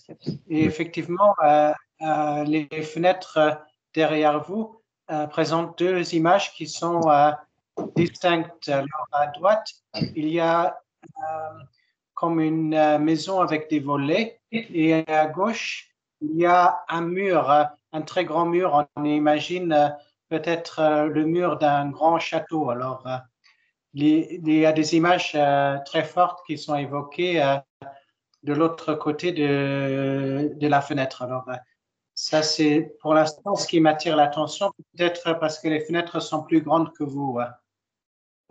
C'est vrai qu'il y a pas Pardon, plus grand. alors le château, tu connais, la maison des voisins en face, tu connais, mais par contre, ce qui est interpellant, c'est, là, tu nous as décrit un processus corporel, visuel corporel, mais essaie de travailler sur un processus, je dirais, entre guillemets, visuel, conceptuel, c'est-à-dire, tu te rappelles, tu peux regarder, mais même les yeux fermés, tu peux te rappeler par exemple, du petit salon jaune que tu connais ici, ou par exemple la bibliothèque qu'on ne voit pas maintenant, que tu n'as pas en écran puisque la nuit n'est pas tombée, donc il n'y a pas De la cour derrière, Voilà. Donc, ou autre d'ailleurs. de l'entrée chez Danfield, avant de pénétrer dans le salon jaune, l'entrée où il y a l'interphone. Ou même. Et là, tu sonnes à l'interphone en image conceptuelle et tu parles à Danfield avec une voix intérieure, conceptuelle également. Donc tu peux t'imaginer ça. Enfin, c'est même pas de l'imagination, pardon. C'est pas de l'imagination, c'est de la reproduction, oui. de la remémorisation d'un endroit que tu connais déjà, conceptuellement. T'y es arrivé? Peut-être vu la pièce de Danfield dans des différents moments où la lumière était différente. Alors, chaque moment, si c'est le soir, si c'est le matin, c'est des différentes images. Tout à fait. Voilà, donc voilà. Et puis tu peux avoir pareillement, ce que rajoutait Serge, l'aspect sonore. Donc tu entends dans ta mémoire, dans le conceptuel, pas dans du corporel, dans ta mémoire, tu entends la voix, ta propre voix, tu entends la voix de Danfield qui te répond, justement ce que disait Serge. Dans l'interphone. Et je me remémorais la voix de Danfield et puis le Serge. C'est Serge. Par exemple. Ok. Alors, qui d'autre encore se lance en expérience? Alors moi, je veux bien, mais je ne sais pas exactement le process. Il vient de m'arriver. Et Stéphane, ils assistent un peu la pièce. Je n'ai pas compris. Stéphane? Je n'ai pas compris non plus, excuse-moi, Laurent. C'était assuré. Stéphane et Serge et Danfield dans la même pièce. Comme pour moi, ils habitent dans cette pièce en permanence. Et ils restent tous les trois assis comme ça pendant des heures, des jours, des mois, des années, des siècles. Intéressant. De grands méditants. C'est un peu intéressant parce que quand on pense à Goethe, comment s'appelait-il déjà de son petit nom, Johann von Goethe. Bon, Goethe, c'est très intéressant parce que on lit une histoire, par exemple son histoire il a invité un de ses amis à lui rendre visite, et puis il est en retard pour arriver chez lui. Il est avec un serviteur, ils sont à cheval. Enfin, c'est une grande route, il y a de la pluie, elle n'en plus finir, une averse terrible. L'ami est arrivé plus tôt chez lui. Il a un vieux domestique dans sa maison qui lui dit: mon pauvre ami, venez vous réchauffer, enfin, changez de vêtements, prenez comment on appelle ça, la robe de chambre, c'est à toi de monsieur. Ok, c'est très bien. Il prend la robe de chambre, il s'en revêt. Le domestique extrêmement sympathique il prépare un grand feu de cheminée et il s'endort. Cet ami s'est endormi. Mais Goethe, à cheval, soudainement, voit son ami sur la route, sous la pluie. On est d'accord, on le voit, oui, c'est bien lui. Bon. Puis quand il s'approche, il s'évanouit. Bon. C'est une petite histoire. Et pendant que je viens de vous dire tous ces mots, vous avez pu avoir conceptuellement, et donc Isabelle, tu comprends bien ce que vient de te rajouter Laurent, l'image de ce monsieur Goethe à cheval sous la pluie averse, l'image de son ami qui vient d'arriver sous la pluie et de généreux domestique qui lui dit: mais changez-vous de vêtements, vous allez être malade et allez près de la cheminée, et l'autre, ce Goethe qui voit dans sa robe de chambre, sous la pluie, cet ami. Et finalement, c'était une apparition, un rêve, on ne sait pas comment on classera ça plus tard, mais là, au niveau de la recherche en neurocognitive, nous pouvons nous dire qu'on est tout à fait devant des images conceptuelles, voire même, on entend un tel qui dit « mais monsieur, changez-vous de vêtements », une voix. Alors, on n'est peut-être pas, en effet, dans la voix de Goethe, ou dans la voix de son ami, mais on est en tous les cas dans une voix qui est dans notre cerveau à nous, capable d'interpréter ces deux rôles-là. Est-ce que ça te stimule, Isabelle, pour une petite brève exploration de voix en toi et d'images en toi? Alors, c'est très surprenant, c'est que pendant que Laurent parlait de fenêtre, en fait, il est apparu sur mon écran une fenêtre d'une application que j'avais lancée avant que notre discussion commence, et qui moulinait. Et une fenêtre est apparue au moment où il prononçait le mot fenêtre. Et cette fenêtre me demandait de prouver que je n'étais pas un robot. Et il est venu en tête une pensée, est-ce que personne ne trouve étrange qu'aujourd'hui des ordinateurs demandent à des humains de prouver qu'ils ne sont pas des robots? Et je me suis dit, mais je suis donc, ma biopsychomachine est en train de processer avec une machine, et je suis à la fois devant la machine, je rentre dans le processus de la machine, et la machine est avec moi, et en fait, qui devient robot ou qui devient presque humain? Donc je me suis dit, c'est-à-dire que si un robot te sollicite pour que tu réagisses comme un robot, tu entres dans son monde. Exactement. Et ça, on va en parler dans peu de minutes quand on va aborder le troisième domaine à connecter aujourd'hui. Mais là, parle-nous plutôt, en restant dans le sujet, d'une expérience que tu pourrais avoir, ce que tu montrais en exemple juste avant, Laurent, ce que tu as évoqué aussi, Stéphane, c'est-à-dire ce que tout le monde a évoqué, même moi-même, entre en expérience en nous disant, voilà, je peux maintenant, dans mon cerveau, produire une image souvenir, une sonorité souvenir, et à partir de là, je décris mon souvenir mémoire, mon souvenir des deux. Alors, l'image souvenir, c'est fenêtre. Effectivement, quand j'ai entendu aussi Laurent parler de vos fenêtres, la fenêtre, donc l'image souvenir, c'est fenêtre. La sonorité, c'est le gling qu'a fait mon ordinateur en activant cette fenêtre sur mon écran. Et qu'est-ce que tu voulais? L'émotion qui est venue avec, c'est vraiment c'est important, les émotions. On verra plus tard. On ne travaille pas les émotions, en ce moment on travaille ce qui est conceptuel, c'est-à-dire la cognition plutôt. Conceptuel, c'est ce qui m'est venu en tête. Est-ce que personne ne trouve étrange qu'aujourd'hui des ordinateurs demandent à des humains de prouver qu'ils ne sont pas... Non, je parle peut-être mal. Ce que tu as dit avant était suffisant. Voilà. Ok. C'est-à-dire, comment dans ma machine, sur le plan conceptuel, peut y avoir une vision, et ce n'est pas la vision corporelle, je ne suis pas en train de voir tout de suite, mais une vision dans ma tête, c'est-à-dire il n'y a rien, il y a le néant devant moi, j'ai les yeux fermés, les paupières closes, et je vois une fenêtre, par exemple. Ça, c'est une vision conceptuelle et non pas corporelle. Et pareil, une audition conceptuelle, non pas corporelle, personne ne parle, il n'y a pas de son, il n'y a pas de silence, et puis ma mémoire me ramène à un son de violon, de clarinette, la flûte enchantée, que sais-je, de Mozart. Voilà.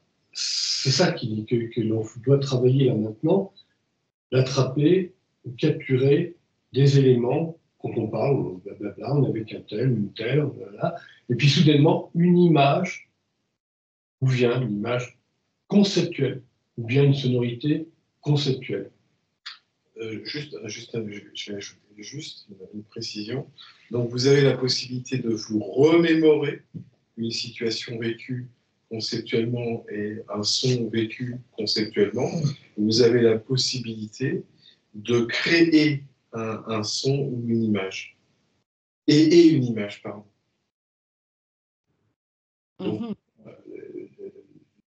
les temps qui vont venir avant notre prochaine réunion de travaux dirigés, ce sera à expérimenter précisément ce que vient de dire Serge. On tire du passé, on construit vers l'avenir, mais en tout cas, on est dans cette connexion entre vision et audition conceptuelle et non plus corporelle. Alors, je passe à la suite et à la fin, parce que c'est un cours assez dense. 8 inter 13, donc du végétatif, autrement dit, on va appeler ça, j'ai perdu mes mots, un terme plus saillant, enfin, on y reviendra si nécessaire, mais l'idée, elle est là, donc 8 inter 13, donc ça pense en nous, il y a des mots, c'est fluide ou c'est difficile à trouver, ça dépend, c'est un peu comme en fonction 1, en fonction 8, c'est ça. Est-ce que les mots viennent facilement, est-ce qu'ils viennent difficilement? Bon. Et puis derrière, aller en fonction 13, c'est un peu le rôle, mais là, c'est plus le rôle corporel, mais c'est le rôle intellectuel. Est-ce qu'il y a tel mot précis, à la place du verbe faire ou aluminium, on peut avoir un verbe précis. À la place de choses, trucs ou machin, on peut avoir un nom ou un adjectif précis. Mais plus loin encore, ce que je disais à Carole tout au début, il y a une heure, la notion de développement même des idées, des structures d'idées. Et c'est là que ça devient très intéressant de s'apercevoir que dans notre cerveau, automatiquement, tout à fait dans ce qu'avait observé Sigmund Freud, des associations d'automatiques, ça, qui s'associe à ci, à ça, à su. Il y a donc tout un raisonnement qui s'établit, sans nous, on n'est même pas là. Et là, ce qui est intéressant, c'est de pouvoir se dire, eh bien, habitons cette non-fonction 13, mais au-delà même des mots, en observant qu'il y a des automatismes, non pas seulement donc, des mots fourre-tout, mais des idées fourre-tout, des raisonnements fourre-tout. La manière dont ça pense, la manière dont ça parle, la manière dont on agence les idées. Alors cet agencement d'idées, je crois que je suis en train de parler là avec présentation, comme là par exemple Danfield qui évoquait une présentation de raisonnement, qui évoquait un rapport à ce qui s'est dit une heure avant, qui évoquait un peu justement ces agencements en partant du 8 vers le 13, du 13 mot fourre-tout au 13 idée fourre-tout, voire agencement de plusieurs idées fourre-tout.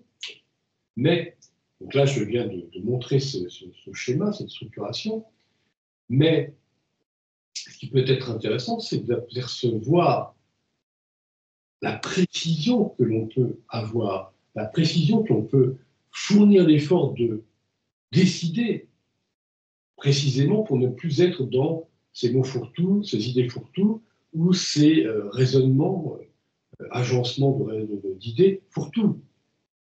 Précisément être là dans la construction intellectuelle dans l'instant présent. Exact. Ah, il y a un message énorme qui apparaît chez Amaury. Pardon, je ne veux pas vous interrompre, mais la machine est complètement épuisée. Là, je dois retourner travailler, je dois dîner. Et je vais regarder la fin de la vidéo, mais j'ai plus du tout de... Là, il y a une éteinte totale là, depuis 2 minutes, donc je suis désolé. Je vous laisse pour aller me sustenter. On te comprend, on sait ton travail effréné, donc on te livrera la prochaine date.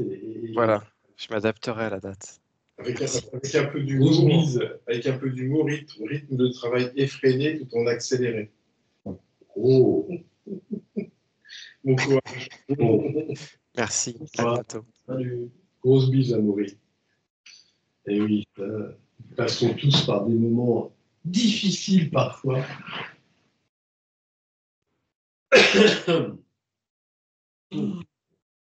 qui se lance à fournir cet effort triple, non seulement ne pas être dans le verbe faire ou le mot chose, mais en plus ne pas être dans les habituelles idées, surtout qu'on a souvent, quand quelqu'un nous parle de l'actualité, ah oui, moi je suis d'accord avec ça, ah non, vraiment, je soutiens qu'un tel devrait agir de telle façon, blablabla, bla, bla, bla. La machine part dans une idée mécanique. Parfois, ça s'agence, une idée, puis une autre, tout aussi mécanique. Puis, nous, on peut essayer de se réveiller dedans.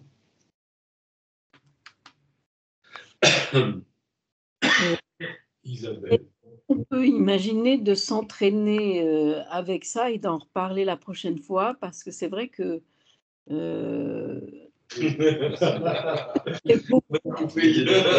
Stéphane a dit c'est l'idée d'être fatigué. C'est une bonne idée. Cette idée a surgi également dans mon esprit. Bon, On en reparle. Ça a l'air copieux quand même. Parce que Danfield, une fois qu'il est lancé, c'est comme un train. un TGV, c'était. Oui, il faut un garde-barrière. Bon, alors, Laurent et Carole, je vous vois tous les deux dans une posture qui semble se rapprocher de celle d'Isabelle.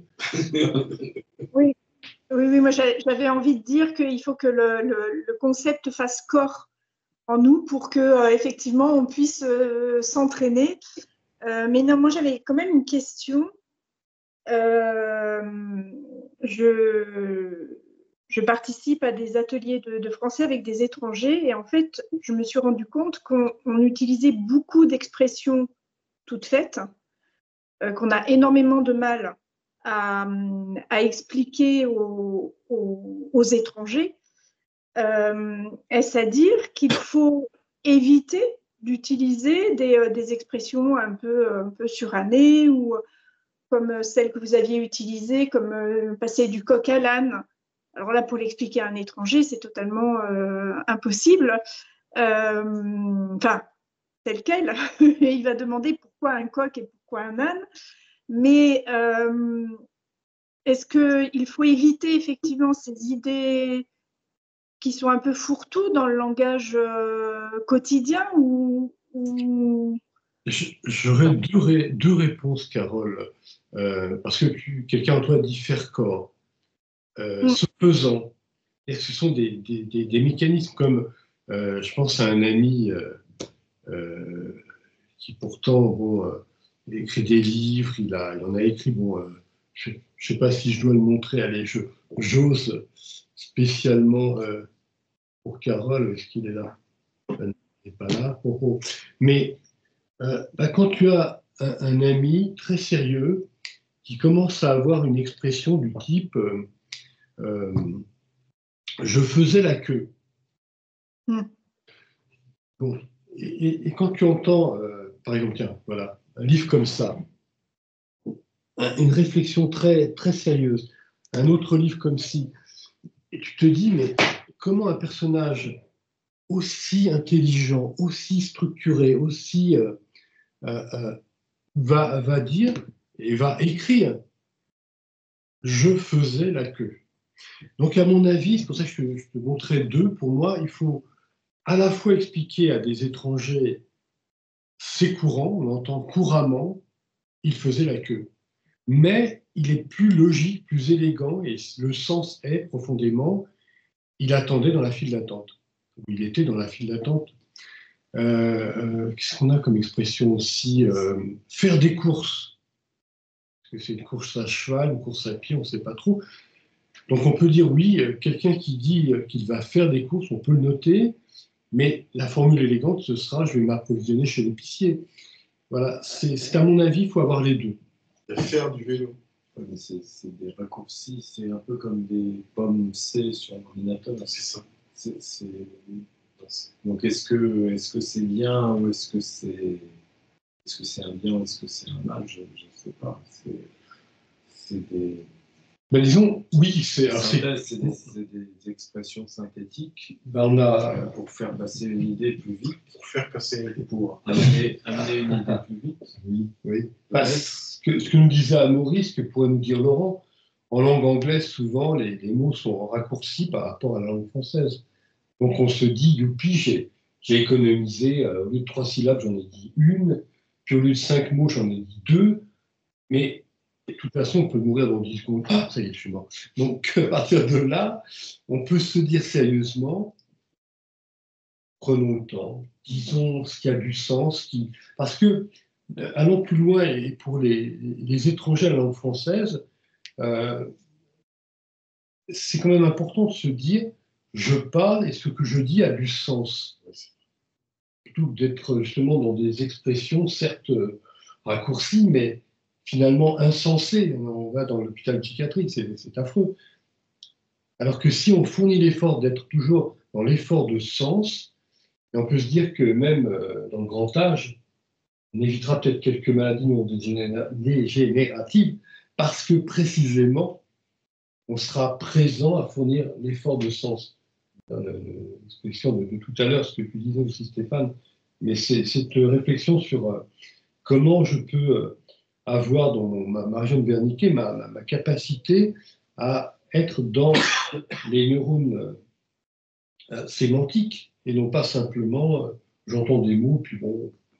Et là on a envie, quand quelqu'un fournit l'effort, c'est le cas d'Anne-Phil tout de suite, de donner du sens, de trouver les verbes justes, les mots justes, les idées justes, les raisonnements justes. On a envie d'écouter ce quelqu'un-là, qui qu'il soit. Et nous-mêmes, quand nous fournissons cet effort, nous impliquons les autres dans l'envie de nous écouter. Et là, c'est la beauté, la beauté B majuscule, l'esthétique, si tu veux. C'est l'esthétique intellectuelle peut-être, mais même émotionnelle, même corporelle. On est dans du vivant, on n'est plus dans des robots qui parlent comme des robots. Et justement, la question d'Isabelle un peu avant, le robot qui nous demande êtes-vous un robot? Mais oui, à partir du moment où nous fournissons cet effort de présence, d'être la vie vivante là tout de suite, c'est complètement extraordinaire. Voilà. Alors je vous propose de clore maintenant notre enregistrement et puis nous allons continuer de façon invisible. Ce sera comme les maladies occultes, on parle des médecins, il y a une maladie qui cache une autre maladie, attention. Bon. Donc, bonsoir à ceux qui nous écoutent. Et nous nous reprenons pour nous dans un instant. Voilà. Bon. Alors là, tu viens de parler, Isabelle, mais sans micro. Ah bon? Voilà. Vous m'entendez pas? Non, je viens d'entendre à toute vitesse. Tu arrêtes l'enregistrement ou pas? Je l'ai arrêté. Non, parce que je Si, vois ah, pardon. Oui, parce que quand tu as en dessus, tu vois, une petite écriteau, et là, tu peux marquer. Ah ben oui, tu as raison. Je vois marquer arrêter l'enregistrement.